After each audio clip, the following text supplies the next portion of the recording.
The passion that Ryan Coogler has for filmmaking is truly admirable. Sinners is the 2025 action horror film by Ryan Coogler, starring Michael B. Jordan in the leading role playing twin brothers Stack and Smoke.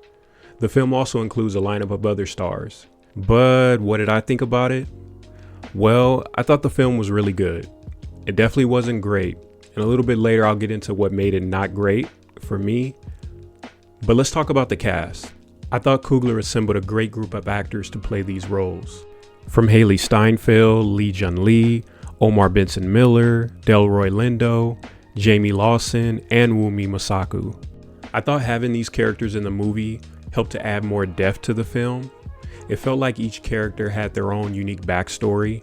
So once all the chaos started happening in the movie, I felt connected to what was at stake for each person. Now let's talk about this kid here, Miles Canton. This brother has talent. Seeing how this was his first breakout role, I thought he did extremely well. While Michael B. Jordan has the leading role, I felt like the story centered around Miles' character of Sammy. I thought that was a great move by Coogler, implementing Canton's love for music into the story. It didn't seem forced or contrived in any way. Now, Michael B. Jordan. This brother is a great actor. As if we already didn't know that, right? You can tell he had fun playing both roles, and he lets that shine in every scene he's in.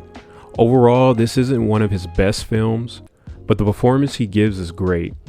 One thing that I was concerned most when this movie was announced was whether he would convincingly be able to play twin brothers, and he absolutely convinced me. While it's obviously the same person in the roles, Smoke and Stack were definitely two sides of the same coin. Brothers that come from the same background, but you can really see the differences in their personalities. As I'm watching the movie, I felt like there were two different characters. If you watch my recent video, I mentioned that this film was inspired by the 1996 film From Dusk Till Dawn. After seeing it, I'll say Sinners is like a love letter to that movie. There were so many scenes that come to mind where I thought, yeah, that reminds me of that one scene. Truthfully, I didn't mind it at all. I can appreciate when a director like Coogler pays homage to films that paved the way for filmmaking today. This film also reminded me of Tales from the Crypt Demon Knight. It was a film back in the 90s with Billy Zane and Jada Pinkett Smith. If you haven't seen it, it's definitely a must watch. There are a bit of those elements sprinkled in there. The Faculty, another movie that still holds up today for its all-star cast and fun plot. And if you know me, you know I love sci-fi alien films. With that being said, there's a scene in the climax of the film that reminded me of my favorite alien sci-fi horror movie, John Carpenter's The Thing from 1982, specifically the blood testing scene. If you've seen the movie, you know exactly what I'm talking about. But when I saw that play out, although it was quick, I instantly thought, Ryan Coogler, you are definitely one of my favorite filmmakers of this decade. Even Coogler's decision to film this entirely in IMAX, great choice. It added the overall aesthetic for the music that was incorporated in the film, the subtle sounds that the vampires would make, and even helped build the tension as the movie progressed. When you go see it, definitely experience in IMAX. Alright, let's talk about what I didn't like. The movie clocks in at a little over 2 hours, and I never felt like the movie got boring in any way.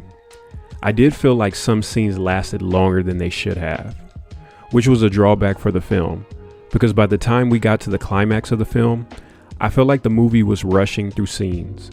Without giving much away, in the film there's an idea that the vampires are tied to music in some way.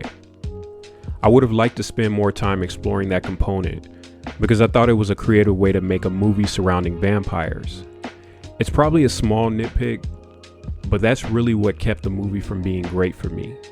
I think a little more exploration into the myths surrounding the vampires could have helped to explain more of their motives. There are a few things that probably won't work for certain people when they go see the movie, like the heavy inspiration of blues, some of the dialogue, but I thought a lot of the choices from Coogler in this film stem from his creative mind. I can really appreciate when directors make artistic choices that are outside of the norm from what we usually see. Coogler does that here, weaves his creativity into the overall plot. So, this is another solid entry for Coogler and Jordan. I'm gonna give it a nice guy score of 8 out of 10. That's what I thought about Sinners. What do you think? Have you seen it? Do you plan on seeing it? Let me know in the comments below. Remember to like, comment, and subscribe for more reviews like this. Keep believing, keep breathing, and as always, keep pushing peace. I'll catch you guys in the next one.